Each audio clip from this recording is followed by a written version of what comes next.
CBSE class 10 science में बहुत ही इंपॉर्टेंट एक चैप्टर है मेटल्स एंड नॉन मेटल्स। ये मेटल और नॉन मेटल के बारे में आज मैं बताने वाला हूं। ये चैप्टर में से क्वेश्चन बनते ही बनते हैं। 5 मार्क का क्वेश्चन लगभग इस साल आने वाला है, तो देखते रहिए। पूरा वीडियो देखेंगे तो यहां से 5 का 5 ही आपको मिलेगा। तो पीरियोडिक टेबल की अगर बात करें तो वहां पर मेटल है, नॉन मेटल है, मेटालॉइड है, लेकिन हम यहां पर सिर्फ मेटल और नॉन मेटल के बारे में बात करेंगे। हमें पता है टोटल 118 एलिमेंट है, जिसमें से मेटल और नॉन मेटल कुछ हैं। तो उसके हिसाब से दो ग्रुप में यह भाग किया गया है, एक तो है मेटल, दूसरा है नॉन मेटल। पहला हम मेटल के बारे में जानते हैं। मेटल है क्या? देखो, जैसे कि हमें ये सिल्वर हो गया एक मेटल, गोल्ड हो गया, डेफिनेटली उसके अलावा आयरन हो गया, ये सारे होते हैं मेटल। अब नॉन मेटल की अगर बात करें तो नॉन मेटल क्या क्या है? सल्फर, इसके अलावा कॉपर। कॉपर एक मेटल है, डेफिनेटली ये इसमें घुस गया। डेफिनेटली इसके अलावा कार्बन होता है, क्लोरीन गैस होता है, ये सारे नॉन मेटल होते हैं। अब मेटल और नॉन मेटल के कुछ कैरेक्टरिस्टिक्स के बारे में सोचेंगे। डेफिनेटली इन दोनों को हम डेली लाइफ के यूज होते हैं उसमें यूज करते हैं। जैसे कि कोई मेटल से पाथ बनाना हो, जैसे कि फिजिकल प्रॉपर्टी ऑफ मेटल के बारे में बताएंगे। पहला जो होता है मेलेबिलिटी। मेलेबिलिटी क्या होता है? मेटल्स को बीट करके, हैमर करके एक थीन सीट बनाया जाता है। उस प्रॉपर्टी को हम बोलेंगे malleability. Metals are malleable. Next जो होता है definitely ductility, but ductile property क्या होता है? वो मेटल्स को एक जो स्ट्रेच करके या फिर ड्रॉन करके थीन जो वायर होता है उसमें कन्वर्ट किया जाता है, इसलिए मेटल्स आर डक्टाइल। जैसे कि मान लो गोल्ड हो गया, gold is the most ductile metal, इसीलिए उससे ऑर्नामेंट बनते हैं। अब देखो, जैसे कि 1 केजी गोल्ड को अगर हमने ले लिया तो उसको अगर लॉन्ग वायर में कन्वर्ट कर दे तो 2 किमी लॉन्ग वायर बन सकता है, 2 किलोमीटर लॉन्ग वायर। समझ पा रहे हो? इस प्रॉपर्टी को बोलते हैं डक्टाइल प्रॉपर्टी। इसके अलावा डेफिनेटली एक एल्यूमिनियम रॉड को अगर हम लोग हीट करेंगे एक पोर्शन में, तो दूसरा पोर्शन भी हीट हो जाएगा, मतलब ये कंडक्टर है। Metals are good conductor of heat. ठीक है, एक पोर्शन हीट हुआ तो वो हीट ट्रांसफर होकर दूसरा पोर्शन पे चला जाएगा। अब बात करें सबसे बढ़िया बेस्ट कंडक्टर कौन सा है मेटल, तो silver is the best conductor of heat followed by copper. सबसे बढ़िया होता है सिल्वर, उसके बाद कॉपर। अब आते हैं definitely forest conductor of heat जो होते हैं मेटल में, लेड और मरकरी होते हैं। डेफिनेटली ये डेफिनेटली सबसे जो दुबला होता है, मतलब पोरेस्ट होता है, उसको बता रहे की कोशिश कर रहा हूं मैं कि सबसे खराब वाला जो कंडक्टर होता है डेफिनेटली लेड और मरकरी होता है। मरकरी मान लो कि लिक्विड मेटल होता है, ठीक है, लिक्विड मेटल मरकरी है। अब कुकिंग यूटेंसिल्स जो होते हैं, जो वाटर बॉयलर्स, डेफिनेटली वो कॉपर या एल्यूमिनियम से बनते हैं, क्योंकि इससे पानी जल्दी गर्म होता है और हमें जो काम रहता है कुकिंग पर्पस या फिर बॉइलिंग कर का, तो वो जल्दी हो जाता है, इसलिए इससे बनते हैं। अब नॉन मेटल की बारी। देखो, physical property of metals are definitely एक एक झलक में देख लेते हैं फिजिकल प्रॉपर्टी के बारे में। Metals are good conductor of electricity, जिससे कारण से बल्ब ग्लो करने लगता है, वायर से करंट इलेक्ट्रिसिटी फ्लो होने के बावजूद। और डेफिनेटली ये पेपर में होगा तो नहीं होगा, लेकिन एल्यूमिनियम फॉइल में होगा तो हो जाएगा, क्योंकि पेपर इंसुलेटर होता है और एल्यूमिनियम फॉइल क्या होता है? गुड कंडक्टर ऑफ इलेक्ट्रिसिटी, क्योंकि वो मेटल होता है। तो silver is the best conductor of electricity followed by copper, हमें पता है। डेफिनेटली इलेक्ट्रिक वायर्स इसीलिए कॉपर या फिर एल्यूमिनियम से बनते हैं। डेफिनेटली कॉपर बहुत ही कॉस्टिंग होता है, इसलिए सिल्वर बहुत ही कॉस्टिंग होता है, इसलिए कॉपर और एल्यूमिनियम का वायर हमें बनाना पड़ता है। अब देखो, metals are lustrous. Lustrous means shiny and can be polished, इसे हम पॉलिश भी कर सकते हैं, इसलिए जो गोल्ड ऑर्नामेंट होता है उतना शाइनी दिखाता है। इसको हम क्या बोलते हैं? Lustrous property. अब metals are generally hard except sodium and potassium. Sodium और पोटेशियम को छोड़ के ज्यादातर जो मेटल होते हैं वो हार्डनेस प्रॉपर्टी दिखाते हैं, बहुत ही सॉलिड होता है। सोडियम को आप एक नाइफ से भी, बटर नाइफ से भी काट सकते हो, ठीक है, जो आप देख पा रहे हो ये बटर नाइफ से कट जाता है सोडियम, ठीक है। और पोटेशियम भी बहुत ही मतलब सॉफ्ट मेटल होता है, जिससे हम काट पाते हैं। ओके, सोडियम और पोटेशियम और soft metals can be easily cut by a knife. Okay, next चलते हैं। मेटल्स आर हार्ड, जैसे कि सोडियम के अलावा अलग अलग जो मेटल होते हैं, सोडियम और पोटेशियम, ये अलग एक्सेप्शन है।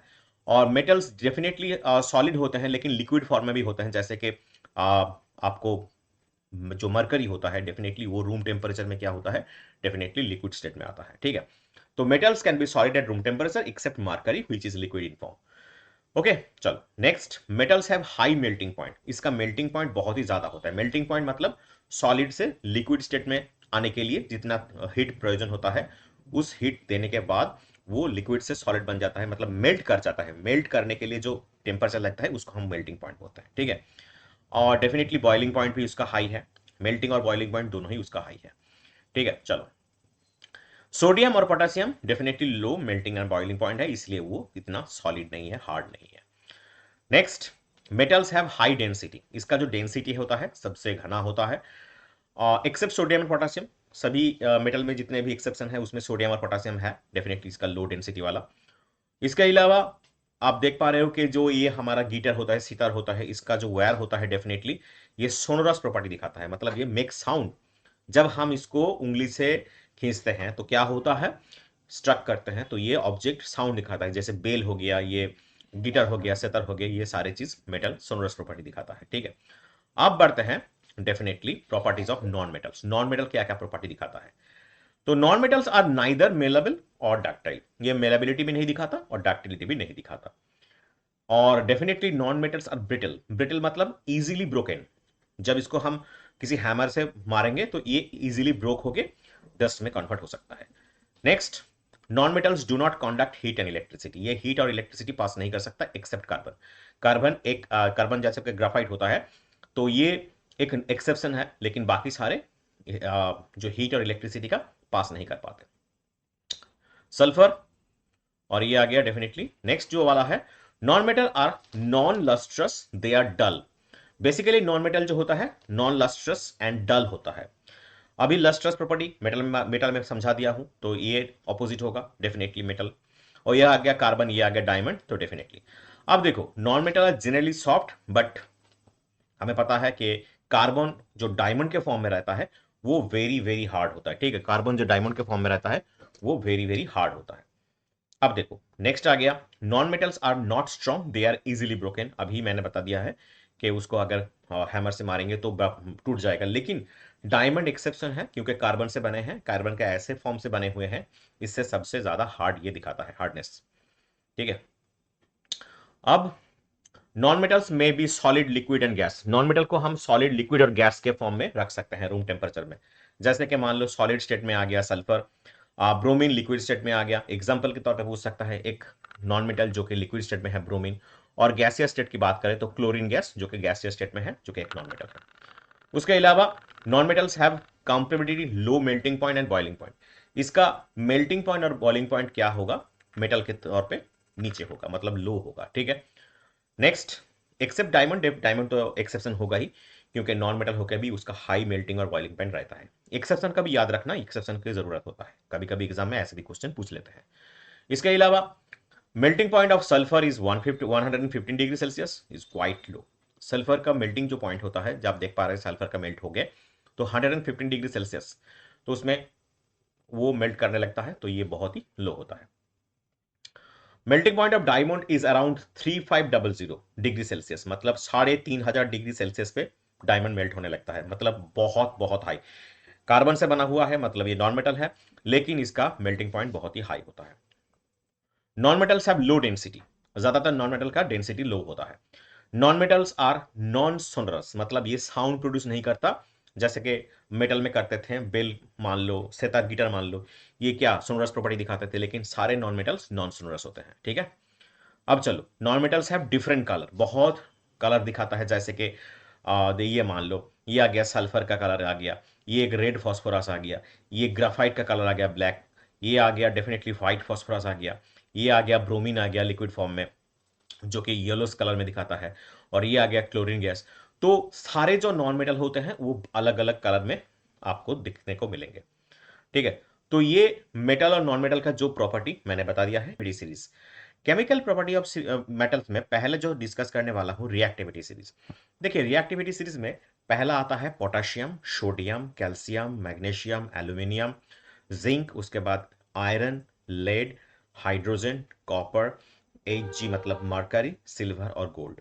ये जो सीरीज आप देख पा रहे हैं इसी को हम बोलेंगे रिएक्टिविटी सीरीज। आप बोलोगे कि मेटल का रिएक्टिविटी सीरीज और हाइड्रोजन तो गैस है, यह कहां कैसे आ गया, इसका बाद में मैं डिस्कस करने वाला।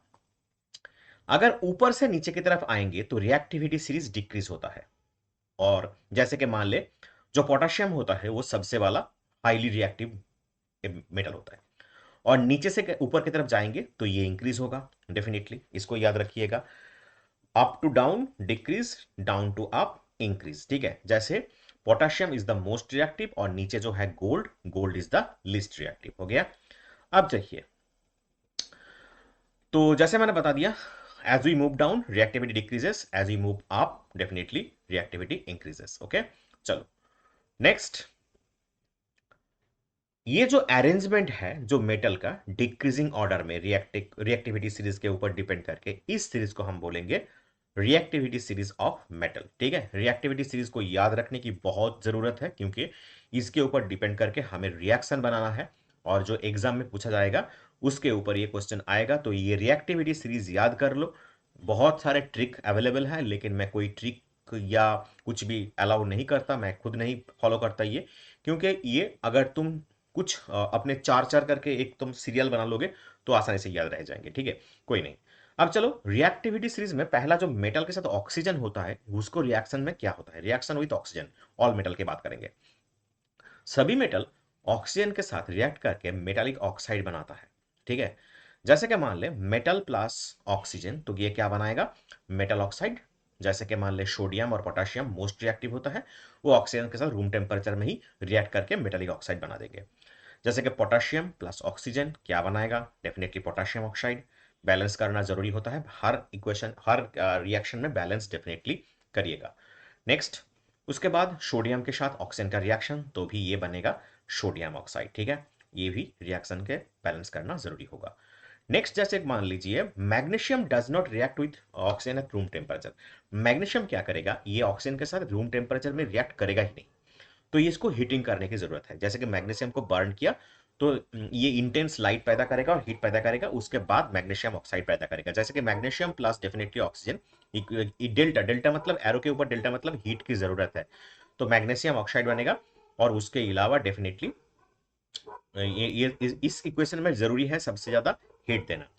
नेक्स्ट जो आता है zinc, zinc in air not strong heating of zinc oxide, मतलब जिंक बर्न नहीं होगा स्ट्रॉन्ग हीटिंग से, तो ओनली स्ट्रॉन्ग हीटिंग करना जरूरी होता है। तो जिंक प्लस डेफिनेटली ऑक्सीजन दे दिया और ये ऊपर में डेल्टा आ गया तो जिंक ऑक्साइड। लेकिन इसको याद रखना कि बैलेंस जरूर करिएगा, और स्ट्रॉन्ग हीटिंग मतलब बहुत ज्यादा टेम्परेचर दोगे तो ही ये रिएक्शन बनेगा, तो नहीं बन पाएगा। जैसे कि मान लो iron, iron does not burn even on strong heating. Iron rod को अगर बर्न करना चाहोगे भी हाई टेम्परेचर में तो ये बर्न नहीं होगा। लेकिन आयरन फिलिंग्स, जो कि स्प्रिंकल्स आयरन फिलिंग्स होते हैं, वो ये फ्लेम द्वारा आयरन ऑक्साइड पैदा कर सकता है। जैसे कि एक एक्सपेरिमेंट देखेंगे, एक चम्मच में कुछ आयरन ऑक्साइड का, आयरन का फिलिंग्स ले लिया और ये बुनसन बर्नर है, यहां से क्या होगा, आयरन है, तो ये अगर हम हीटिंग करना स्टार्ट करें तो ये डेफिनेटली क्या होगा, धीरे धीरे आयरन ऑक्साइड पैदा करना स्टार्ट कर देगा, जिसका रिएक्शन होगा आयरन प्लस ऑक्सीजन, जो डेल्टा होगा बहुत ही टेम्परेचर देखने के बाद आयरन ऑक्साइड Fe3O4 हमें मिल जाएगा, ठीक है। तो इसको भी बैलेंस करना जरूरी होता है, ये एक्शन आता है। अब देखो कॉपर की बात करें, copper is least reactive. Least reactive मतलब सबसे कम रिएक्शन करने वाला मेटल। तो does not burn on heating, the hot metal is coated with black coloured layer of copper oxide, मतलब ये जो हॉट मेटल जो हीट करने पे हॉट हो जाएगा, ये कोटिंग लगाएगा ऊपर, एक कॉपर ऑक्साइड का एक लेयर लगा देगा। जैसे मान लो ये आ गया बुनसन बर्नर, तो हमने हीट किया तो वो पोर्शन क्या होगा, ब्लैक कलर में आ जाएगा। क्यों आ जाएगा, कॉपर ऑक्साइड का एक लेयर आ जाएगा। तो कॉपर प्लस ऑक्सीजन, तो क्या आएगा, हीटिंग करने पे कॉपर ऑक्साइड का लेयर आ जाएगा, ठीक है। तो बैलेंस कर देना। और एल्यूमिनियम की बात करें, सिमिलरली एल्यूमिनियम ऑक्सीजन के साथ भी रिएक्शन करके एल्यूमिनियम ऑक्साइड का लेयर बना देगा, क्योंकि ये सारे लिस्ट रिएक्टिव मेटल होते हैं। जरूर इसको बैलेंस कर देना। चलो, ये जो पोटेशियम और सोडियम है रूम टेम्परेचर पे रिएक्शन करेगा, उसके बाद जो दोनों ये नॉर्मल टेम्परेचर के धीरे धीरे आओगे तो स्ट्रॉन्ग हीटिंग करना जरूरी होता है। रूम टेम्परेचर के बाद कैल्शियम मैग्नीशियम क्या होगा, हीट करना जरूरी होगा। एल्यूमिनियम जिंक स्ट्रॉन्ग हीटिंग की जरूरत है। लोहा को हीट फीलिंग्स मतलब उसको डस्ट कन्वर्ट करना है होता है, और कॉपर को स्ट्रॉन्ग हीटिंग की जरूरत है, ठीक है, याद रखना।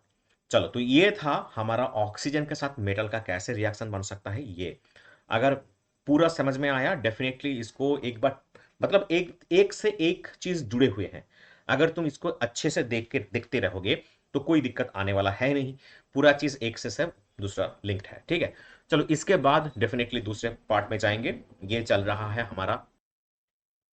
ओके, तो अब है केमिकल प्रॉपर्टीज ऑफ मेटल, जो कि रिएक्शन करेगा, मेटालिक ऑक्साइड बनाएगा, और नेचर ऑफ द ऑक्साइड्स क्या होगा हम पता करने वाले हैं। चलिए, तो पहला जो है रिएक्शन विथ वाटर। वाटर के साथ रिएक्शन करके मेटल का कैसे रिएक्शन होता है, क्या प्रोड्यूस करते हैं, अब हम ये देखने वाले हैं।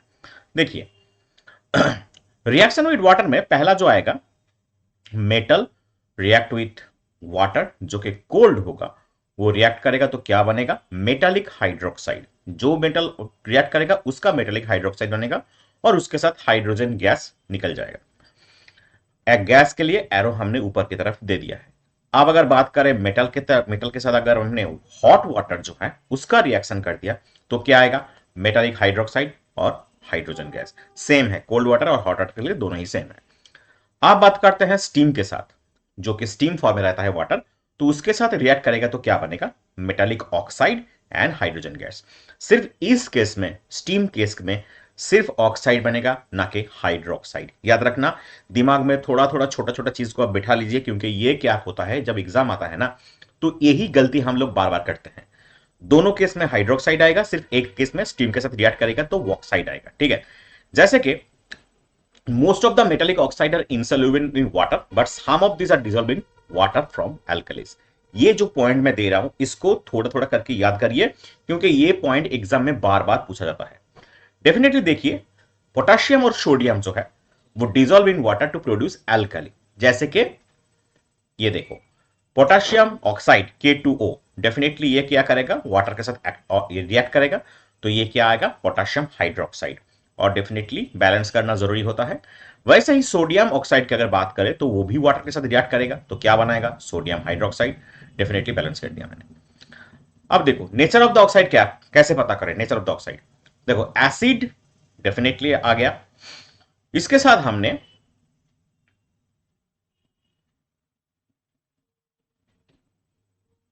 बेस का रिएक्ट करेगा, तो क्या आएगा, सॉल्ट प्लस डेफिनेटली वाटर। ये न्यूट्रलाइजेशन रिएक्शन है, हमें पता है। अब देखो कैसे पता करना है, metallic oxide plus acid equal to salt plus water. Okay, metallic oxide अगर एसिड के साथ रिएक्ट करेगा तो भी सॉल्ट और वाटर प्रोड्यूस करेगा। यहां मेटालिक ऑक्साइड किस फॉर्म में काम कर रहा है, देखो ऊपर वाला जो इक्वेशन, जो रिएक्शन मैंने डाला है, नीचे वाला रिएक्शन मैंने डाला है, उन दोनों से हमें पता चलता है कि मेटालिक ऑक्साइड यहां पर क्या काम करता है, behave like a base. Behave like a base, क्योंकि एसिड प्लस बेस तो ही सॉल्ट और वाटर बनेगा। तो ये यहां मेटालिक ऑक्साइड बेस की तरह काम करेगा।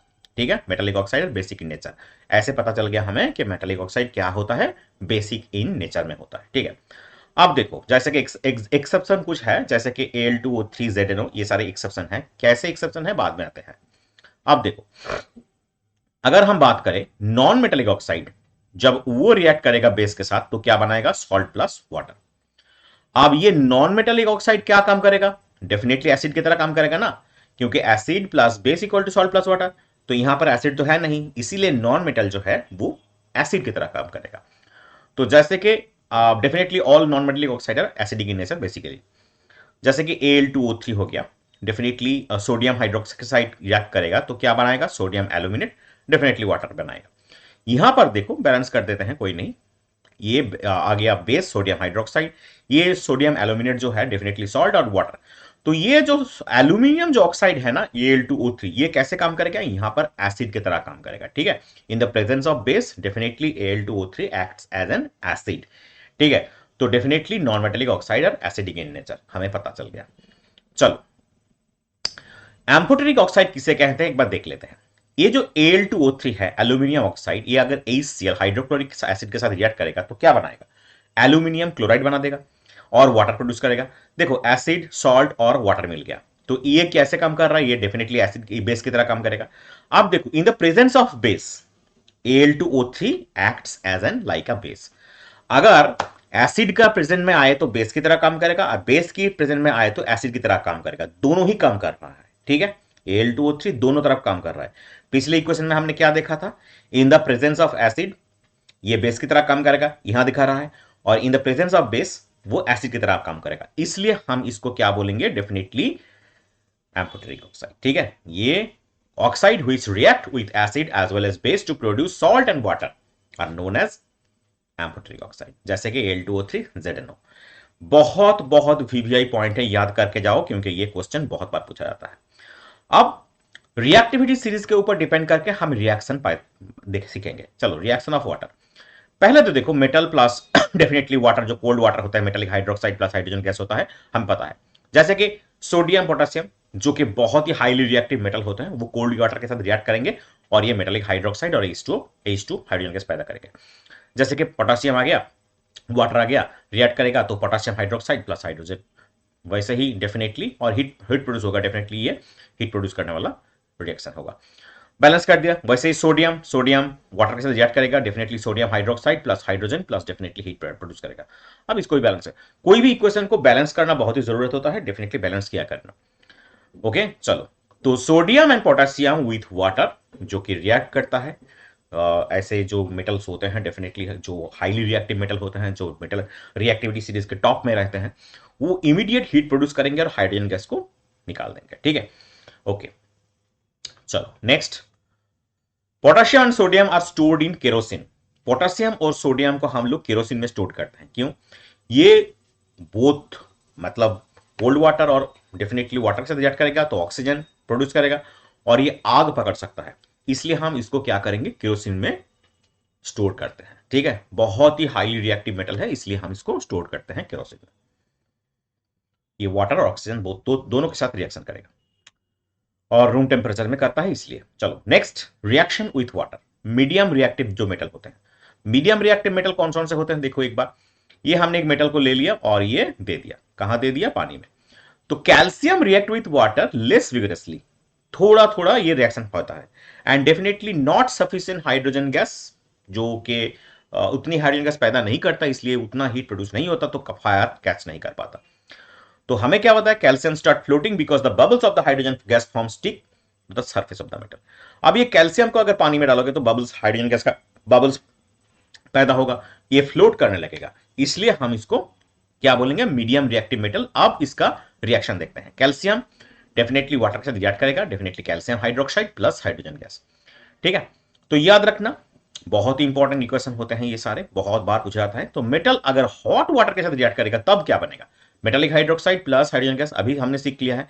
मैग्नीशियम H2O क्या होगा, मैग्नीशियम हाइड्रोक्साइड प्लस हाइड्रोजन।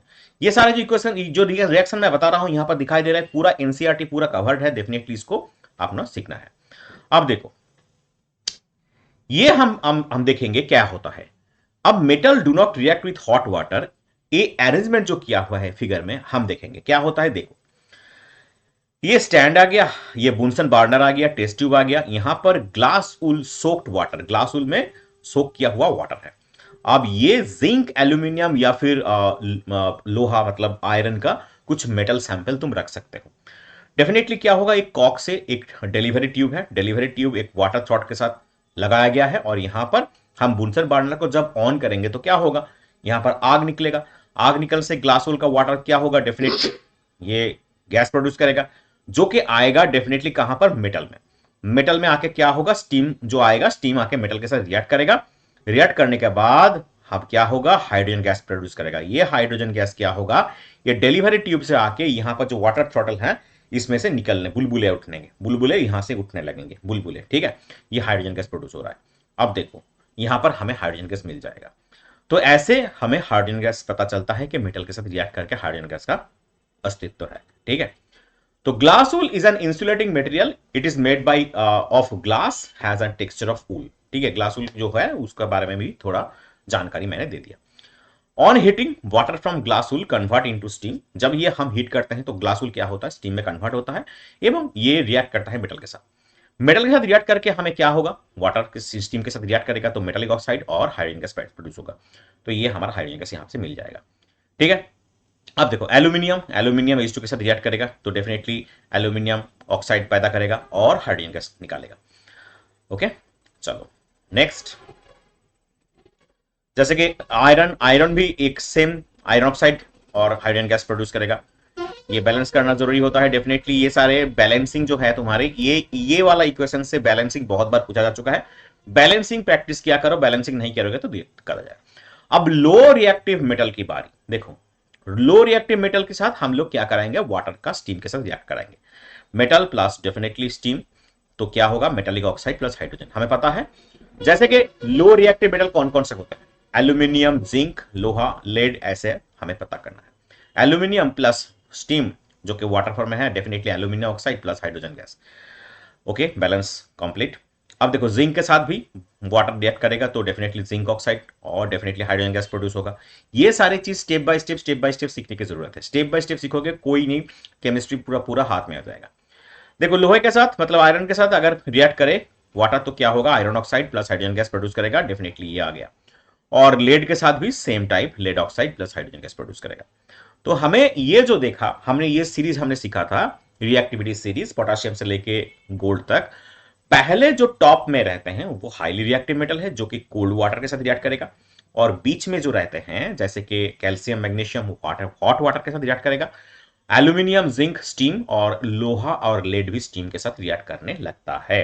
तो ये सीरीज तुमको याद रखना है, यहां से क्वेश्चन बहुत बार पूछा जा चुका है, डेफिनेटली इसको स्किप कोई भी हालत में नहीं करना, यहां से क्वेश्चन आएगा ही आएगा। अब आ गया ये कॉपर, पारा और गोल्ड और सिल्वर। तो ये do not react with water, ये वाटर के साथ रिएक्ट नहीं करेगा। एक चीज याद रखना, जो हाइड्रोजन के नीचे है जो चार मेटल है, कॉपर, मर्करी, सिल्वर और गोल्ड, ये चारों metal do not react with water. क्योंकि ट्रिकी क्वेश्चन अभी तो पूछ रहे हैं, कॉम्पिटेंसी बेस पे आ रहा है, तो सारे क्वेश्चन घुमा फिरा के दे सकते हैं, तो इसको हमेशा याद रखना, ये रिएक्ट नहीं करने वाला, ठीक है।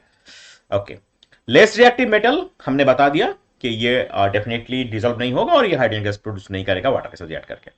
अब चलो एसिड के साथ मेटल का रिएक्शन कैसे होता है अब देखते हैं। रिएक्शन विद डाइल्यूट एसिड, देखो डाइल्यूट हाइड्रोक्लोरिक एसिड के साथ अगर रिएक्ट करेगा तो क्या होगा, मैग्नीशियम, एल्यूमिनियम, जिंक और आयरन, ये अलग अलग हमने चार मेटल ले लिया है। तो मेटल प्लस हमें क्या है, एसिड अगर रिएक्ट करेगा तो metallic salt plus hydrogen gas produce करना चाहिए। तो वैसे ही HCl, सभी जगह टेस्ट ट्यूब में हमने HCl लगा दिया। अब ओके, तो अब क्या होगा, ये हमने डाल दिया पहला मैग्नीशियम। मैग्नीशियम तो क्या होगा, इसके साथ रिएक्ट करके हाइड्रोजन गैस प्रोड्यूस करेगा, ठीक है। और दूसरा था एल्यूमिनियम, ये भी डाल दिया हमने, तो ये भी हाइड्रोजन गैस प्रोड्यूस करेगा। और तीसरा था डेफिनेटली जिंक, जिंक भी रिएक्ट करेगा, हाइड्रोजन गैस प्रोड्यूस करेगा। और आयरन, डेफिनेटली ये भी HCl के साथ रिएक्ट करके हाइड्रोजन गैस प्रोड्यूस करेगा, ठीक है। अब चलो देख लेते हैं। The reaction of the metal with dilute acid, it depends definitely on chemical reactivity के ऊपर डिपेंड करता है डेफिनेटली। सब मेटल जो कि एक्सट्रीमली जो एक्सप्लोसिवली होता है डाइल्यूट एसिड के साथ, और कुछ मेटल रिएक्ट करेंगे, कुछ मेटल नहीं रिएक्ट करेंगे। कौन सा नहीं रिएक्ट करेगा वो भी बता देता हूं मैं। देखो जैसे कि मैग्नीशियम, मैग्नीशियम HCl के साथ रिएक्ट करेगा तो क्या बनाएगा, magnesium chloride plus hydrogen gas पर, डेफिनेटली, ठीक है। एल्यूमिनियम वैसे ही काम करेगा, HCl का रिएक्ट करेगा तो एल्यूमिनियम क्लोराइड और हाइड्रोजन गैस प्रोड्यूस करेगा, डेफिनेटली। उसके बाद बैलेंसिंग कंफर्म किया करो, बैलेंसिंग नहीं करोगे तो दिक्कत आ जाएगा। जिंक भी सेम टाइम करेगा, HCl का रिएक्ट करेगा, जिंक क्लोराइड और हाइड्रोजन गैस प्रोड्यूस करेगा, ठीक है। और उसके बाद डेफिनेटली नेक्स्ट वाला जो है आयरन भी सेम टाइप HCl के रिएक्ट करेगा, तो आयरन क्लोराइड, सॉल्ट और डेफिनेटली हाइड्रोजन गैस। तो metal plus acid, dilute acid equal to metallic salt plus hydrogen, ये चीज याद रखो और ये तुम्हें आ जाएगा इक्वेशन रिएक्शन करना कैसे करता है, ठीक है। अब देखो H2SO4 के साथ मतलब सल्फ्यूरिक एसिड के साथ, डाइल्यूट सल्फ्यूरिक एसिड के साथ रिएक्ट करेगा तो क्या होगा, आप देखते हैं। चलो रिएक्शन विद सल्फ्यूरिक एसिड, तो definitely metal plus acid equal to metallic salt plus hydrogen gas, तो हमें पता ही है। तो देखो आयरन अगर H2SO4 के साथ रिएक्ट करेगा तो क्या बनाएगा, हाइड्रोजन गैस पैदा करेगा और सल्फेट सॉल्ट, जैसे कि आयरन, तो आयरन सल्फेट प्रोड्यूस होगा FeSO4 डेफिनेटली, और उसके साथ हाइड्रोजन गैस निकलेगा। अब अगर बात करें जिंक, जिंक का भी सेम है, zinc sulphate plus hydrogen gas. और मैग्नीशियम, तो मैग्नीशियम भी same, magnesium sulphate plus hydrogen gas. तो यहां पर भी हमें पता चल गया कि यहां अगर H2SO4 के साथ रिएक्ट करा तो ये सल्फेट सॉल्ट और डेफिनेटली हाइड्रोजन गैस, जो मेटालिक सॉल्ट होते हैं, और हाइड्रोजन गैस निकालेगा। तो copper does not react with dilute H2SO4 और HCl, डेफिनेटली ये इंपॉर्टेंट पॉइंट है, याद रखना, ठीक है, बहुत इंपॉर्टेंट पॉइंट है। इसलिए हमें इससे क्या पता चलता है कि copper even is less reactive than iron, copper iron से लेस रिएक्टिव है। तो अगर पूछे so that the copper is less reactive than iron, तो तुम्हें ये दोनों इक्वेशन दिखा देना है, आयरन के साथ HCl H2SO4 का रिएक्शन, और कॉपर लिख देना है इन दोनों में से किसी के साथ भी रिएक्शन नहीं करने वाला, इसलिए नहीं करता। चलो अब HNO3 के साथ रिएक्शन कैसे होगा और एक्वा रिजिया है क्या पता करते हैं। तो HNO3 मतलब नाइट्रिक एसिड, नाइट्रिक एसिड के साथ रिएक्शन कैसे करेगा।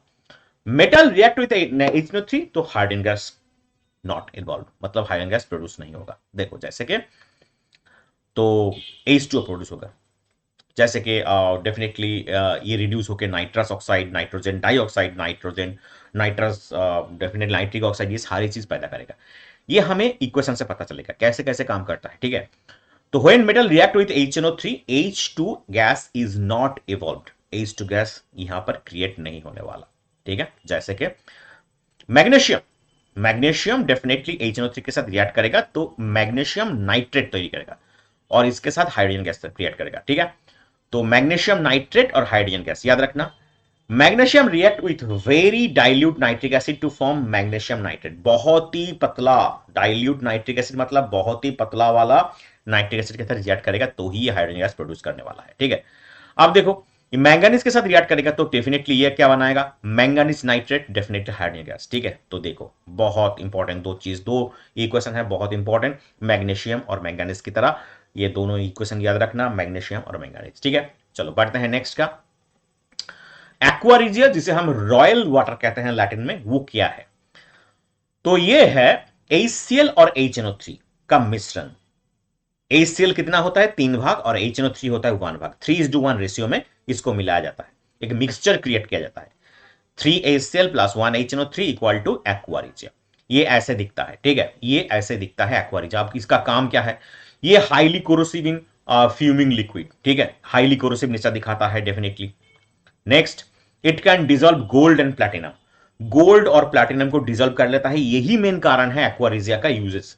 तो अगर पूछे एक्वा रिजिया क्या है और इसका यूजेस लिखो तो डेफिनेटली ये दोनों लिख देना, पूरा फुल मार्क्स तुम्हें मिल जाएगा।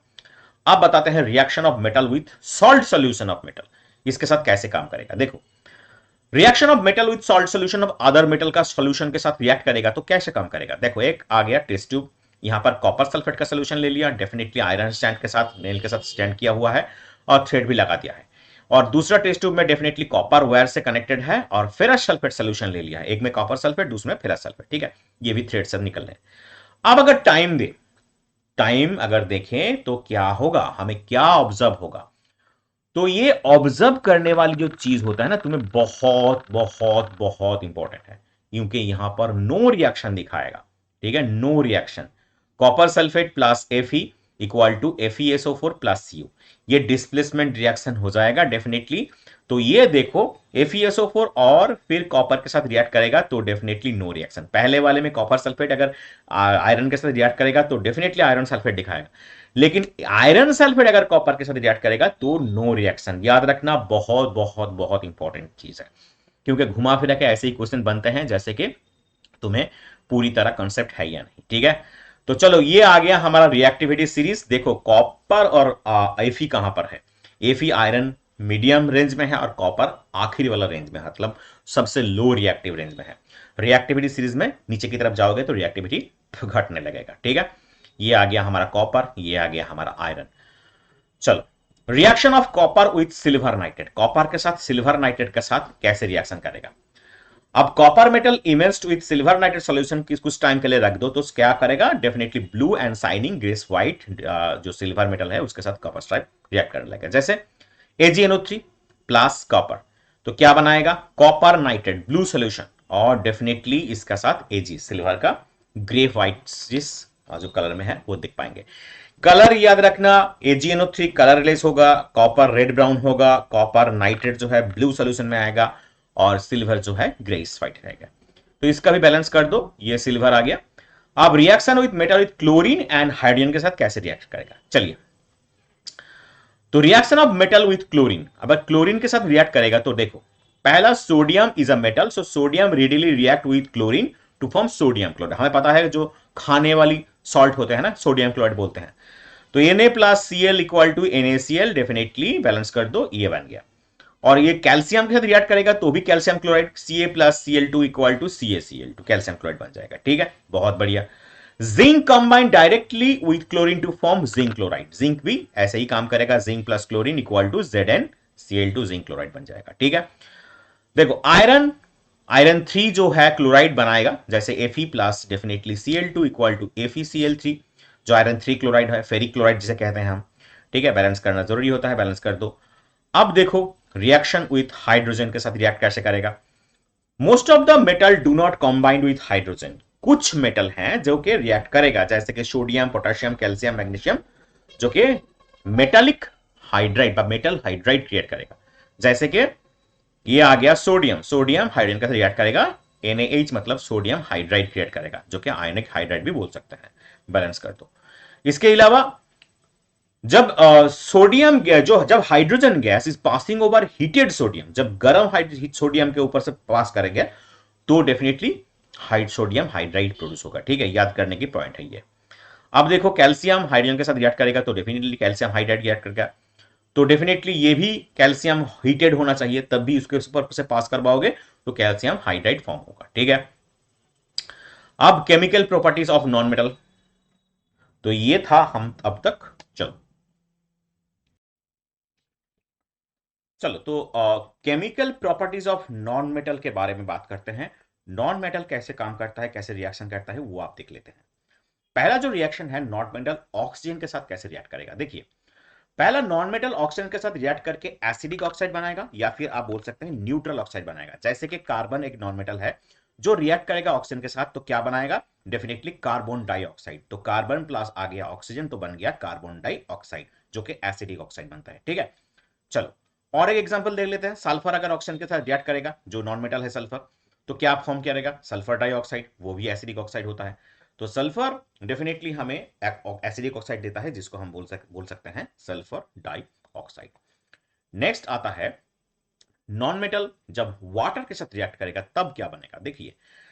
बेसिकली नॉन मेटल कभी भी वाटर के साथ या फिर स्टीम के साथ रिएक्ट करके हाइड्रोजन गैस नहीं दे पाता। क्यों, नॉन मेटल के पास एक्सेस इलेक्ट्रॉन नहीं होता, जो एक्सेस इलेक्ट्रॉन हाइड्रोजन आयन को हाइड्रोजन गैस में कन्वर्ट कर सके।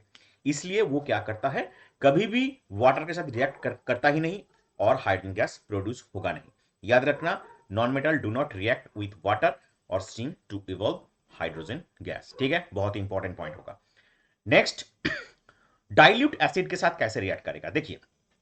Same, non metal do not react with dilute acid, same तरह के वाटर के साथ भी नहीं करेगा, डाइल्यूट एसिड के साथ भी नहीं करेगा। क्यों नहीं करेगा, non metal do not displace hydrogen from acid, मतलब हाइड्रोजन से एसिड से हाइड्रोजन गैस को निकाल नहीं सकता। क्यों नहीं निकाल सकता, देखिए हाइड्रोजन गैस को निकालने के लिए हमें क्या होना चाहिए, नॉन मेटल के पास एक्सेस इलेक्ट्रॉन होना चाहिए।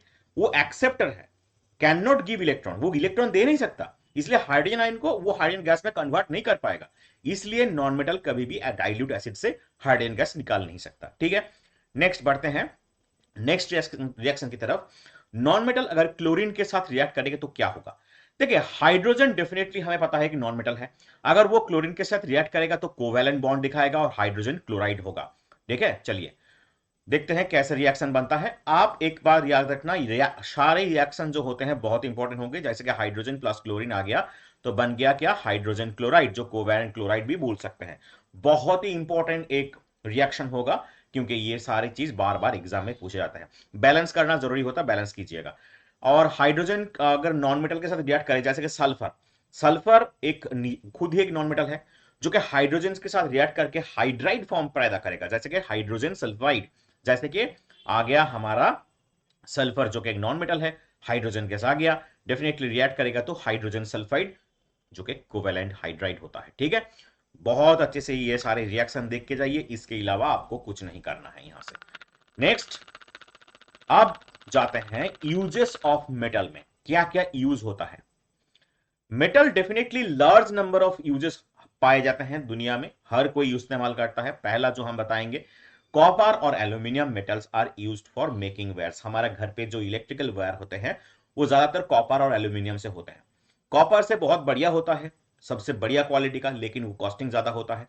और एल्यूमिनियम थोड़ा कम, लेकिन सबसे ज्यादा कौन कंडक्टर अच्छा है, याद रखना सिल्वर सबसे ज्यादा अच्छा होता है। ठीक है, नेक्स्ट, हमारे घर पे जो यूटेंसिल्स होते हैं ना, फैक्ट्री इक्विपमेंट या फिर जितने भी हमारे घर पे बर्तन वगैरह होते हैं, जैसे कि आयरन, कॉपर, एल्यूमिनियम, ये सारे मेटल से ये यूटेंसिल्स बनते हैं। नेक्स्ट आ गया हमारा जिंक, जिसको गैल्वेनाइज्ड करके हम रस्टिंग से प्रोटेक्ट करते हैं, और कुछ डेफिनेटली अलमीरा कह सकते हो या फिर कुछ भी ऐसे जो चीज होते हैं उसको बनाने के लिए हम इस्तेमाल करते हैं। अब ये आ गया डेफिनेटली क्रोमियम और निकल मेटल डेफिनेटली यूज होते हैं इलेक्ट्रोप्लेटिंग के लिए, जो कि स्टील, स्टेनलेस स्टील का बर्तन होता है। स्टेनलेस स्टील का हमें पता है कि घर पे हम लोग बर्तन यूज करते हैं, तो यूटेंसिल्स जो तैयार होता है वो डेफिनेटली क्रोमियम एंड निकल जैसे मेटल से बनते हैं। अब आ गया ऑर्नामेंट्स की बारी। Silver and gold are the most basic ornaments create करने के लिए यूज होता है, तो दोनों ही डेफिनेटली मेटल है। ओके, नेक्स्ट, ये जो थर्मोमीटर देख रहे हैं, थर्मोमीटर के बीच में जो रीडिंग आता है, जो ब्लैक कलर का आपको दिख रहा है, वो क्या होता है? पारा होता है, मतलब मरकरी होता है। डेफिनेटली मरकरी हमें थर्मोमीटर में देखने को मिलता है। अब क्यों देखने को मिलता है तो क्लास 6-7 में आपको कुछ पता ही होगा, पढ़े होंगे। उसके बाद आता है डेफिनेटली लेड, जो कि हम कार बैटरीज होते हैं, गाड़ी का जो बैटरी होता है उसको बनाने के लिए ये लेड हम यूज करते हैं। इसके बाद डेफिनेटली हम जाएंगे यूजेस ऑफ नॉन मेटल के बारे में। Definitely uses of non metal में पहला जो आएगा वो है the important uses of non metals, जैसे कि नंबर 1 पे है हाइड्रोजन, जो कि हाइड्रोजनेशन करके वेजिटेबल ऑयल जो होते हैं ना, वेजिटेबल घी बोलते हैं हम, वनस्पति घी, उसको निकालने के लिए हाइड्रोजन का यूजेस सबसे ज्यादा होता है। ये ज्यादातर एग्जाम में पूछा जाता है, डेफिनेटली बहुत बहुत इंपॉर्टेंट होता है। Next, hydrogen used in manufacturing of ammonia, definitely जो कि फर्टिलाइजर के तौर पे यूज होता है।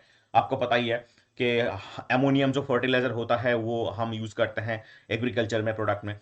नेक्स्ट जो बनता है कार्बन, कार्बन डेफिनेटली ग्राफाइट के फॉर्म में भी होता है, जिसको हम इलेक्ट्रोड्स बोलते हैं ना, इलेक्ट्रोलाइसिस प्रोसेस में इलेक्ट्रोड होता है, इलेक्ट्रोलाइटिक सेल का, ड्राई सेल का, उसके यूज होता है। डेफिनेटली इसको भी याद रखिएगा।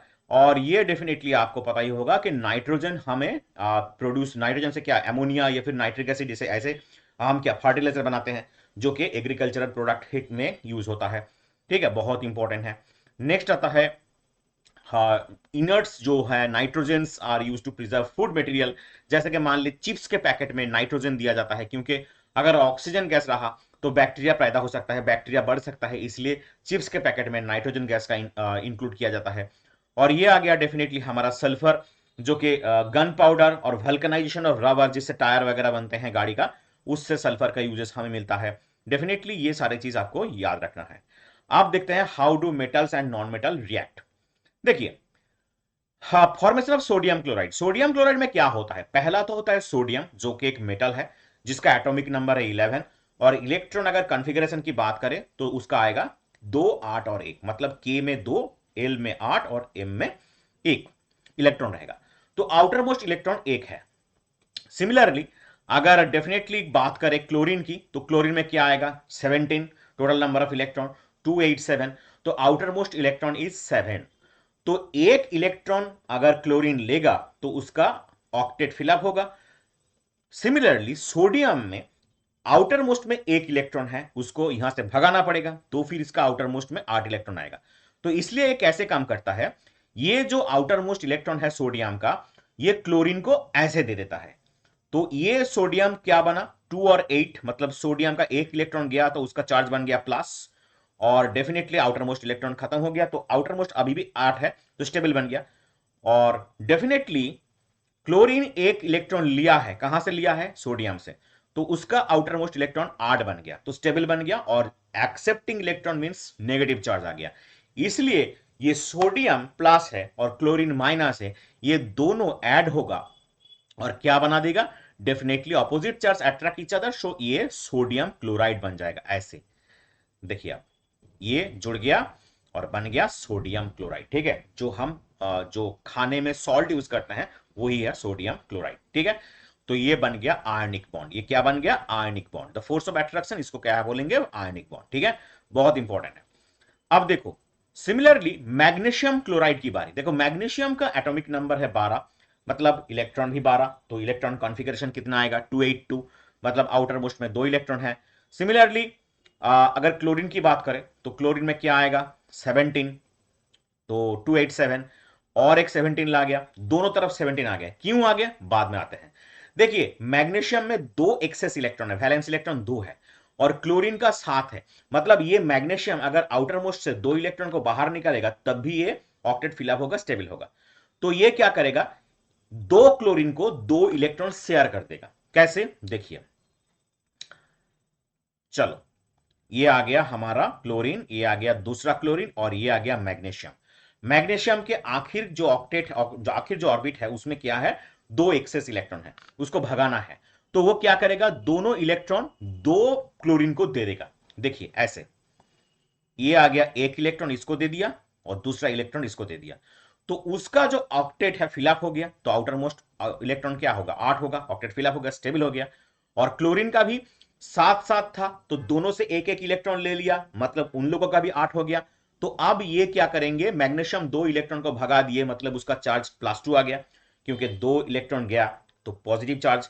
और क्लोरीन ने 1 1 इलेक्ट्रॉन लिया, तो इसलिए 1 माइनस माइनस आ गया। इसलिए ये जो फॉर्म करेंगे, तो मैग्नीशियम क्लोराइड कैसे बनेगा, Mg और 2 क्लोरीन, तो MgCl2। तो Mg ये जुड़ गया, तो बन गया मैग्नीशियम क्लोराइड। ठीक है, तो ये बन गया मैग्नीशियम क्लोराइड। देखिए, ओके, चलो, a chemical bond formed by the transfer of electron from the one atom to another atom is called ionic bond और इलेक्ट्रोवैलेंट बॉन्ड। बहुत इंपॉर्टेंट, इसको दिमाग में रखिए, डेफिनेशन बहुत बार पूछा जाता है, what is ionic bond, but define ionic bond. इसको ऐसे भी लिख सकते हैं आप, compounds forms by the transfer of electron from metal to non metal are known as ionic और इलेक्ट्रोवैलेंट बॉन्ड। दोनों ही डेफिनेशन ठीक है, दोनों का कोई भी आप लिख सकते हैं, कोई प्रॉब्लम नहीं होगा। अब चलते हैं प्रॉपर्टीज की बारी आयनिक बॉन्ड के। Number 1, hard, because strong force of attraction between positive and negative ion रहता है। तो ये हमेशा याद रखना, ये कारण भी हम लोग यहां पर डिस्कस कर रहे हैं। दूसरा जो आएगा, हाई मेल्टिंग और बॉइलिंग पॉइंट होगा आयनिक कंपाउंड का, हर वक्त याद रखना, एमपीबीपी मतलब मेल्टिंग पॉइंट और बॉइलिंग पॉइंट हमेशा ज्यादा होता है, हाई होता है। नंबर 3 में आता है generally soluble in water. Number 4 में आएगा definitely good conductor of electricity, because electron pass हो जाता है तो डेफिनेटली गुड कंडक्टर होगा। और आखिर में जो पॉइंट आएगा, definitely they are generally brittle. तो these are the main 5 property of ionic compound. You have to memorize it because this is the most important questions of upcoming examination. ये बार बार पूछते रहते हैं, इसको अच्छे से दिमाग में बैठा लीजिएगा। ठीक है, चलिए, तो ऑकरेंस ऑफ मेटल के बारे में आप डिस्कस करने वाला हूं। चलो देखते हैं। तो आज का टॉपिक है occurrence of metals. Metals definitely हमें पता है कि फ्री स्टेट में या फिर नेटिव स्टेट में जो होता है वो रहता है, जैसे कि सिल्वर, गोल्ड या फिर प्लैटिनम आपको मिलता है। और डेफिनेटली इसके अलावा कॉम्बाइन स्टेट में होता है। अब कॉम्बाइन स्टेट को अगर देखें तो देख पाओगे कि ऑक्साइड में मिलता है, डेफिनेटली कार्बोनेट में मिलता है, इसके अलावा सल्फाइड में मिलता है, और डेफिनेटली नाइट्रेट में मिलता है। अब हम ब्रीफली डिस्कस करने वाले हैं ये चीजें। तो मिनरल किसे कहते हैं, देख लो एक बार। Naturally occurring compound of metal along with their impurity, मतलब जो हमें नेचुरली ऑकरिंग जो मेटल होता है, जो इंप्योरिटी के साथ आते हैं, उसमें इंप्योरिटी मिला हुआ रहता है, उसे हम क्या बोलेंगे, मिनरल्स। ये डेफिनेशन बहुत वगैरह बहुत बार एग्जाम में पूछा जाता है, तो डेफिनेटली इसको अच्छे से करके जाना, मिनरल क्या होता है या फिर गैंगू क्या होता है, ये सारी चीज पूछते हैं। तो मिनरल मतलब naturally occurring compound of metal, उसके साथ इंप्योरिटी मिला हुआ रहता है, उसे हम क्या बोलेंगे, मिनरल्स बोलेंगे। ठीक है, अब देखो, मिनरल्स डेफिनेटली हमें पता है कि माइन ए, जिससे हम 50% मिलता है, जो कि 700 स्क्वायर फीट में। मान लो एक बी माइन है जो कि 95% वहां से मिनरल मिलेगा, जो 1000 फीट पे है। और ये और एक माइन ले लो कि 80% मिलेगा वहां से, जिस पे 500 फीट पे है। डिपेंड करता है कितनी अंदर तुम जा रहे हो और कितना क्वालिटी में उसमें मिनरल प्रेजेंट है। अब मिनरल से ओर बनता है। अब ओर क्या चीज है ये एक बार देख लो। The minerals of which metals are extracted, मतलब जिस मेटल से हम एक्सट्रैक्ट करते हैं मेटल को, मिनरल से, उसे हम क्या बोलेंगे, डेफिनेटली कन्वीनियंट वे उसको हम बोलेंगे ओर्स।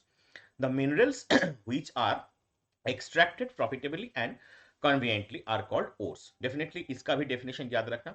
ओर्स में मिलता है गैंगू। अब ये गैंगू क्या होता है, डेफिनेशन देख लो। Ores containing many type of impurity, ये ओर में बहुत तरह के इंप्योरिटी रहता है, जैसे कि सॉइल रहता है, सैंड रहता है, रॉक रहता है। ये सारे जो चीज आते हैं मेटल कंपाउंड के साथ, इसको हम बोलेंगे गैंगो।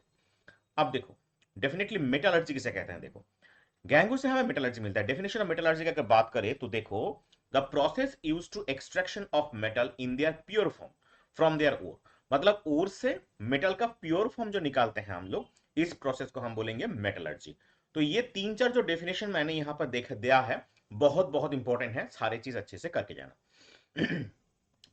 तो मेटलर्जी में कौन सा प्रोसेस रहता है? रिमूवल ऑफ गैंगू, पहले उसको रिमूवल करना पड़ता है, मतलब सॉइल सैंड और रॉक का जो इम्प्योरिटी रहता है उसको निकालना पड़ता है, रिडक्शन प्रोसेस होता है। और डेफिनेटली इसके अलावा रिफाइनिंग प्रोसेस होता है। अब हम देखेंगे ओर, जो ओर का कॉन्सेंट्रेशन ऑफ ओर है उसके ऊपर डिपेंड करके definitely highly reactive metal, medium reactive metal, इसको मॉडरेट भी बोल सकते हो, और लेस रिएक्टिव मेटल, ये तीन तरह के होते हैं ओर डेफिनेटली। अब ये जो हाईली रिएक्टिव मेटल होता है, इलेक्ट्रोलाइसिस ऑफ मॉल्टन ओर, मतलब मॉल्टन क्लोराइड और ऑक्साइड फॉर्म में मिलेगा, इससे प्योर मेटल हमें मिल जाएगा, तो एक ही प्रोसेस होगा। और ये जो मॉडरेट वाला होता है इसको कार्बोनेट ओर और डेफिनेटली सल्फाइड ओर के दो डिवीजन कर सकते हैं हम, डेफिनेटली इसके बारे में बोलेंगे। कार्बोनेट ओर को कैल्सिनेशन प्रोसेस से और सल्फाइड ओर को रोस्टिंग प्रोसेस से हमें मेटल ऑक्साइड मिलता है, और वो मेटल ऑक्साइड से रिडक्शन विथ कार्बन और एल्यूमिनियम से हमें इम्प्योर मेटल मिलेगा, और इम्प्योर मेटल को रिफाइनिंग करेंगे तो प्योर मेटल मिलेगा। ये चार्ट याद रखना, एनसीईआरटी में तुम्हारा ये बहुत ही अच्छे वाला डिस्कशन टॉपिक है, तो ये चार्ट याद रखना, प्रोसेस याद रखना, ये क्वेश्चन बनता ही बनता है, ठीक है। अब बात करें concentration of less reactive metal के, तो सल्फाइड ओर मिलता है यहां से, सिर्फ रोस्टिंग करो तो इम्प्योर मेटल आ जाएगा, इम्प्योर मेटल को रिफाइनिंग करो तो प्योर मेटल आ जाएगा। ये चार्ट अच्छे से दिमाग में बैठा लो, क्योंकि इससे क्वेश्चन डेफिनेटली बनते हैं। ओके। आप देखते हैं extraction of metal of medium reactivity वाला जो होता है उसमें देखते हैं। देखो मेटल्स ऑफ मीडियम रिएक्टिविटी कौन सा होता है? ऊपर वाले जो टॉप रिएक्टिविटी सीरीज के टॉप में रहते हैं, जैसे पोटेशियम हो गया, सोडियम हो गया, ये हाईली रिएक्टिव होगा, और सिल्वर गोल्ड लेस रिएक्टिव होता है। और मीडियम रिएक्टिव में कौन सा होता है? जिंक होता है, आयरन, टीन, लेड, कॉपर, ये सारे मिड रेंज में रहता है, इसको हम बोलेंगे मॉडरेट या फिर मिड रेंज वाला।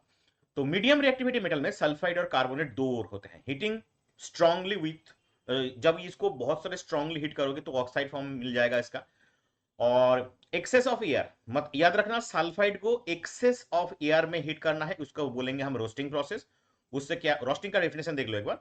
द सल्फाइड ओर जिसे हम फर्स्ट क्या करेंगे, ऑक्साइड में कन्वर्ट करेंगे excess of air, excess of air में, ठीक है, इसको हम बोलेंगे रोस्टिंग। जैसे कि जिंक सल्फेट प्लस आ गया ऑक्सीजन, तो ये बन गया हमारा जिंक ऑक्साइड, डेफिनेटली उसके साथ सल्फर डाइऑक्साइड। इसके अलावा डेफिनेटली इसको बैलेंस तो डेफिनेटली करना जरूरी है, हर एक इक्वेशन को बैलेंस किया करो, क्योंकि बैलेंसिंग से नंबर कट सकता है, तो डेफिनेटली बैलेंस किया करना जरूरी होता है। ओके, चलो। और कार्बोनेट से जो ऑक्साइड मिलेगा वो जो लिमिटेड एयर में होता है उसको हम बोलेंगे कैल्सिनेशन। कैल्सिनेशन में लिमिटेड एयर और रोस्टिंग में एक्सेस एयर, याद रखना। अब देखो, अब देखो कैल्सिनेशन प्रोसेस क्या होता है। कैल्सिनेशन प्रोसेस जिसमें हम बोलते हैं जे कार्बोनेट को हीटिंग करते हैं, लेकिन लिमिटेड एयर में, किसमें? लिमिटेड एयर में, ये याद रखना जरूरी होता है। जैसे कि अगर बात करें तो देखो, जिंक कार्बोनेट डेफिनेटली हीट करोगे तो जिंक ऑक्साइड डेफिनेटली बन जाएगा और कार्बन डाइऑक्साइड में स्प्लिट हो जाएगा, लेकिन ये लिमिटेड एयर में करना है, ये दो प्रोसेस याद रखना। अब सल्फाइड और कार्बोनेट से हमें क्या मिलेगा? मेटल मिल जाएगा, डेफिनेटली इस प्रोसेस को हम बोलेंगे रिडक्शन प्रोसेस, ठीक है, रिडक्शन प्रोसेस। रिडक्शन प्रोसेस क्या होता है? दो तरह के होते हैं, एक तो होता है suitable reducing agent such as carbon, या फिर मान लो कि दूसरा वाला जैसे कि highly reactive metals like sodium, calcium, aluminium etcetera. आप देखते हैं पहला वाला, जो कि सुटेबल रिड्यूसिंग एजेंट होता है कार्बन से। कैसे बनता है? जिंक ऑक्साइड, उसके साथ तुम कार्बन का रिएक्ट कर दो तो क्या बन जाएगा? डेफिनेटली जिंक एक्सट्रैक्ट हो जाएगा, मेटल हमें मिल जाएगा और कार्बन मोनोऑक्साइड मिलता है, तो इसको रिडक्शन से हमें प्योर मेटल मिल जाएगा। अब दूसरा वाला मतलब डेफिनेटली दो तरह के होते हैं। हाईली रिएक्टिव मेटल की बात करें तो highly reactive metal like sodium, calcium, aluminium का मैंगनीज डाइऑक्साइड के साथ अगर एल्यूमिनियम के रिएक्ट करवाओगे तो क्या बन जाएगा? तो ये एल्यूमिनियम पाउडर मैंगनीज को निकाल देगा और एल्यूमिनियम ऑक्साइड में कन्वर्ट हो जाएगा। डेफिनेटली देखो कैसे काम करता है, ये आ गया हमारा मैंगनीज मेटल और इसके साथ एल्यूमिनियम ऑक्साइड हमें मिल गया। तो ऐसे रिडक्शन प्रोसेस में हमें प्योर मेटल मिलता रहता है, ठीक है, इसको अच्छे से याद रखना। और ये याद रखना कि ये हीट होता है और बैलेंसिंग 100% किया करो, बैलेंसिंग नहीं करोगे तो नंबर कट सकता है, डेफिनेटली बैलेंसिंग किया करो। और इस प्रोसेस से हमें रेलवे ट्रैक और ये जो क्रैक वगैरह होते हैं इसका हमें लगाना होता है, मतलब ये काम करना होता है। फेरस ऑक्साइड क्या काम करता है? डेफिनेटली आयरन ऑक्साइड एल्यूमिनियम के साथ रिएक्ट करेगा, definitely iron plus aluminium oxide निकाल देगा जैसे कि, और हीट निकाल देगा, बैलेंस कर दो। तो ये देखो, ये जो तुम पिक्चर देख पा रहे हो ये क्या है, डेफिनेटली ये रेलवे ट्रैक को जोड़ने का काम करता है, ठीक है, इससे काम करता है, बहुत बहुत बहुत इंपॉर्टेंट है। तो इसको हम बोलेंगे thermite reaction. The amount of heat involved in a some reaction is so large that the metal are produce in molten state. This reaction terms are thermite reaction. Thermite reaction का बहुत important definition है, इसको बहुत बार exam में पूछा जा चुका है, डेफिनेटली इसको अच्छे से रेडी करके जाना, थर्मिट रिएक्शन का डेफिनेशन क्या होता है। अब लो रिएक्टिविटी सीरीज मेटल जो है उसमें से मेटल को एक्सट्रैक्ट करने का प्रोसेस हम पढ़ेंगे। Metal of low reactivity series, उसमें दो प्रकार के होते हैं, generally exist in free state जैसे कि गोल्ड हो गया, प्लैटिनम हो गया, और डेफिनेटली कॉम्बाइन स्टेट में जो रहते हैं जैसे कि सल्फाइड्स हो गया, ऑक्साइड्स हो गया, जो Hg मतलब पारा का, मरकरी का और कॉपर का। चलो एक्सट्रैक्शन ऑफ कॉपर के बाद देखते हैं। तो कॉपर सल्फाइड जो होता है उसके साथ अगर हमने ऑक्सीजन का रिएक्ट करवा दिया तो क्या बनेगा, कॉपर ऑक्साइड बन जाएगा डेफिनेटली, और सल्फर ऑक्साइड, सल्फर डाइऑक्साइड बन जाएगा, ठीक है। अब देखो सल्फर डाइऑक्साइड जो है बैलेंस करना जरूरी होता है, डेफिनेटली ये बैलेंस किया करो। और ये जो आया कॉपर ऑक्साइड हमें मिला था पहले स्टेप से, उसको अगर हमने डेफिनेटली कॉपर सल्फाइड के साथ फिर से ये रिएक्ट करेगा हीट, तो क्या होगा, कॉपर एक्सट्रैक्ट हो जाएगा, डेफिनेटली उसके साथ सल्फर ऑक्साइड मिल जाएगा। तो यहां से हमें डायरेक्ट जो है मेटल मिल गया, कॉपर मेटल एक्सट्रैक्ट कर लिए। लो रिएक्टिविटी जो मेटल होते हैं ऐसे ही रिएक्ट करना होता है। बैलेंस कंफर्म किया करो क्योंकि बैलेंसिंग डेफिनेटली होना जरूरी है। तो एक्सट्रैक्शन ऑफ मरकरी सिनाबर में कैसे करते हैं, देखिए सिनाबर में मतलब एज मर्क्यूरिक सल्फाइड एजीएस होता है उसका, और उसका ऑक्सीजन का रिएक्ट कर दो, हीट दे दो, तो क्या बनेगा, मर्क्यूरिक ऑक्साइड बन जाएगा, और मर्क्यूरिक ऑक्साइड के साथ सल्फर डाइऑक्साइड बनेगा, डेफिनेटली बैलेंस कर दो। और ये जो मर्क्यूरिक ऑक्साइड बना है ये फिर से क्या करेगा, हीट से स्प्लिट होके हमें क्या मिलेगा, मरकरी प्योर मेटल मिल जाएगा, ठीक है, प्योर मेटल हमें मिल जाएगा। ऐसे ही काम करता है डेफिनेटली। तुम इसको क्या करना है, ये सारे जो इक्वेशन बनते हैं, ये जो सारे तुम्हें देख पा रहे हो यहाँ पर, स्टेप बाय स्टेप करते जाओ क्योंकि ये तुम्हें बहुत ही इंपॉर्टेंट इक्वेशन मिलेंगे सारे। बैलेंस करना जरूरी होता है, बैलेंस कर दो। अब रिफाइनिंग ऑफ मेटल की बात करें तो रिफाइनिंग ऑफ मेटल में डेफिनेटली आता है the metal produced by various reduction process describe, definitely कौन से फॉर्म में होंगे, तो ये प्योर फॉर्म नहीं होगा, आर नॉट वेरी प्योर, ये प्योर फॉर्म में नहीं होगा रिफाइनिंग प्रोसेस में। दिस कंटेन इंप्योरिटी, मतलब इसमें इंप्योरिटी रहेगा which must be remove by the pure metal, इसको रिमूव करके हमें प्योर मेटल मिलेगा, ठीक है। तो देखते हैं इलेक्ट्रोलाइटिक रिफाइनिंग क्या होता है। इलेक्ट्रोलाइटिक रिफाइनिंग ऑफ कॉपर देखते हैं, ये आ गया हमारा सिस्टम। डेफिनेटली प्योर जो कॉपर हमें कैथोड में लेना है, definitely acidic copper sulphate solution लेना है, इलेक्ट्रोलाइटिक टैंक में ये रिएक्शन करना है डेफिनेटली। और इसके साथ हमने बैटरी को कनेक्ट कर दिया, बैटरी का पॉजिटिव टर्मिनल एक, नेगेटिव टर्मिनल एक, प्योर कॉपर को कैथोड में मतलब नेगेटिव टर्मिनल कनेक्ट किया है, और इम्प्योर कॉपर जो कि एनोड की तरह काम कर रहा है। अब नीचे क्या जमेगा, इंप्योरिटी, इंप्योरिटी का हम क्या बोलेंगे, एनोड मड। बहुत बड़ा इंपॉर्टेंट टॉपिक है एनोड मड का, क्योंकि बहुत बार एग्जाम में पूछा जाता है व्हाट इज एनोड मड। अब देखो ये क्या, कॉपर का प्लस मतलब कॉपर को निकाल गया, ये इससे क्या होगा, एनोड मड जो नीचे जम रहा है इसको देखो, ये बहुत ही इंपॉर्टेंट टॉपिक है, इलेक्ट्रोलाइटिक रिफाइनिंग बहुत बहुत बहुत इंपॉर्टेंट टॉपिक है। तो ये हमें ऐसे कॉपर हमें निकालना होता है, ठीक है। चलो, तो insoluble impurities settle down in the bottom of the anode and are known as anode mud। जो इंप्योरिटी यहां जमा हो रहा है एनोड के नीचे, इसको हम क्या बोलेंगे, एनोड मड, ठीक है। बहुत बहुत इंपॉर्टेंट टॉपिक है, डेफिनेटली इसको करके जाओ। तो ये इलेक्ट्रोलाइटिक रिफाइनिंग ऑफ कॉपर का एक्सपेरिमेंटल सेटअप है। अब देखो कोरोसन की बारी, हमने तो देखा होगा बहुत सारे घर पे देखते हैं बाहर, ये जो फेंसिंग वगैरह के काम में आता है ये तार, इसमें कोरोसन होता है। कोरोसन है क्या, तो कोरोसन ऑफ मेटल आप सीखेंगे। Corrosion is the degradation of material due to reaction with the environment. Environment के साथ रिएक्शन की वजह से जो मेटल का, मटेरियल का जो डिग्रेडेशन होता है उसको हम एक सिंपल वर्ड में कोरोसन बोल सकते हैं। तो silver article become black after definitely some time, अगर एक्सपोजर ऑफ एयर में रख दे, एयर में रख दो तो क्या होगा, डेफिनेटली एक सिल्वर जो स्पून होता है ये ऐसे दिखने लगता है, इसी को हम क्या बोलेंगे, डेफिनेटली कोरोसन। जैसे कि देख लो, copper react with moist carbon dioxide in the air and slowly loses its shiny brown, एवं ऊपर एक ग्रीन कोटिंग चढ़ जाता है जिसको हम बोलेंगे कॉपर कार्बोनेट। जैसे कि ये कॉपर में देख सकते हो, कॉपर के ऊपर ऐसे ग्रीनिश कलर का कोटिंग देख पा रहे हो, ये क्या है, कॉपर कार्बोनेट। क्यों होता है, कॉपर रिएक्ट करता है कार्बन डाइऑक्साइड के साथ और ये कोटिंग बना लेता है जिसको हम बोलेंगे कॉपर कार्बोनेट, ठीक है। अब देखो आयरन के साथ भी ऐसा होता है डेफिनेटली, ऐसे ब्राउनी फ्लस्क देख पाते हो जिसको हम जंग बोलते हैं, डेफिनेटली इसी चीज को हम क्या बोलेंगे, कोरोसन। ठीक है, इसको हम बोलेंगे कोरोसन, इसको रस्ट भी बोलते हैं। अब देखो, condition under which iron rust, rusting के लिए कौन सा कंडीशन होता है। हमने तीनों टेस्ट ट्यूब ले लिए, उसमें आयरन नेल डुबो दिए हैं। पहले में वाटर और कॉर्क लगा दिया, एयर है उसमें। दूसरे में एक ऑयल का लेयर लगा दिया, और ये बॉइल्ड डिस्टिल वाटर है जिसमें ऑक्सीजन बहुत कम होगा, कॉर्क लगा दिया, एयर भी है उसमें। और डेफिनेटली उसके बाद एनहाइड्रस कैल्शियम क्लोराइड ले लिया, कॉर्क लगा दिया, ड्राई एयर। अब देखो, कुछ टाइम अगर जाए तो इसमें क्या होगा, पहले वाले जो देख पा रहे हो जिसमें आयरन नेल एयर है और डेफिनेटली वाटर है, उसमें रस्ट हो जाएगा, क्योंकि एयर भी है वाटर भी है, जो कि बहुत ही इंपॉर्टेंट चीज है रस्टिंग के लिए। अब दूसरे में देखो, डेफिनेटली ये बॉइल्ड वाटर है, तो इसमें क्या होगा ना, डेफिनेटली इसमें क्या होगा, इसमें ऑयल का लेयर चढ़ा हुआ है, ये एयर के संस्पर्श में तो नहीं आएगा।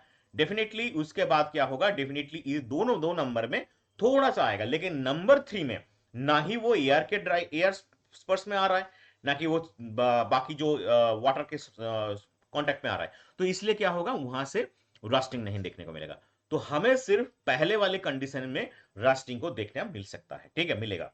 तो इसके लिए रस्टिंग के लिए दो चीज का होना जरूरी है, एक तो है एयर और दूसरा है वाटर, ये दोनों चीज लगेगा ही लगेगा। ठीक है, चलो आप देखते हैं method of preventing corrosion. Corrosion को रोकने के लिए पहला जो प्रोसेस है डेफिनेटली वो क्या है, गैल्वेनाइजेशन।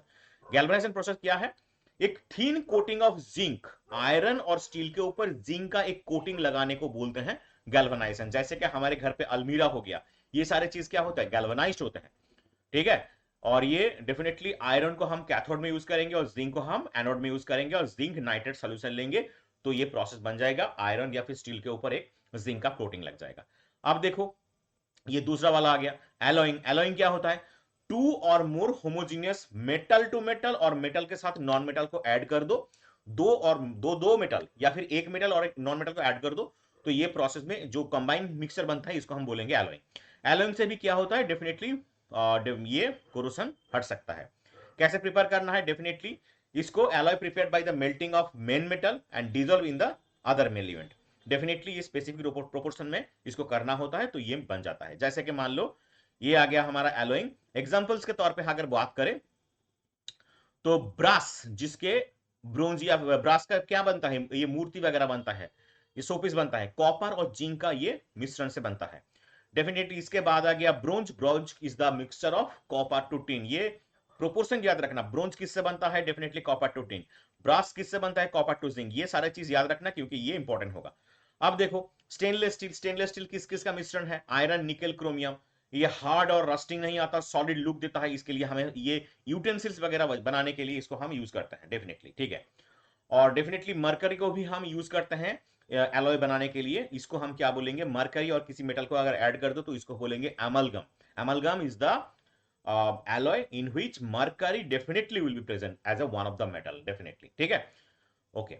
अब चलो प्रॉपर्टीज ऑफ एलॉइंग देखते हैं। Electrical conductivity of alloy is less than of pure metal. ये इलेक्ट्रिकल कंडक्टिविटी लेस होता है, जैसे ब्रोंज और ब्रास का बात कर ले, ठीक है, कॉपर से डेफिनेटली कम होता है डेफिनेटली। नेक्स्ट वाला जो है प्योर गोल्ड, जैसे कि मान लो 24 कैरेट का गोल्ड सॉफ्ट होता है, उससे गहना नहीं बन सकता, इसलिए उसके साथ क्या होता है, सिल्वर कॉपर ऐसे कुछ मेटल को मिक्स करना पड़ता है, जिससे उसका ड्यूरेबिलिटी मतलब वो स्ट्रांग बने और ये डेफिनेटली कोरोजन ना हो। ठीक है, तो 22 कैरेट जैसे गोल्ड बनता है, तो 22 कैरेट में हम क्या पाता है, तो उसमें लगातार ऑर्नामेंट्स बनने के लिए प्योर गोल्ड के साथ डेफिनेटली कुछ अदर मेटल जैसे कि सिल्वर कॉपर या फिर ऐसे कुछ मिलाना पड़ता है, इससे हमें क्या होता है, एलॉय बनता है। तो ये था तुम्हारा मेटल और नॉन मेटल का पूरा चैप्टर। डेफिनेटली अगर ये वीडियो अच्छे लगे तो लाइक और सब्सक्राइब कर दो, दोस्तों के साथ डेफिनेटली शेयर करो, और जितने भी तुम्हारे सोशल मीडिया हैंडल है उसमें शेयर कर दो। ये वन शॉट कैसा लगा डेफिनेटली कमेंट बॉक्स में बता देना, और कौन से टॉपिक पे वीडियो चाहिए वो भी कमेंट कर देना, डेफिनेटली तुमको मिल जाएगा। मिलते हैं दूसरी वीडियो में, तब तक के लिए धन्यवाद।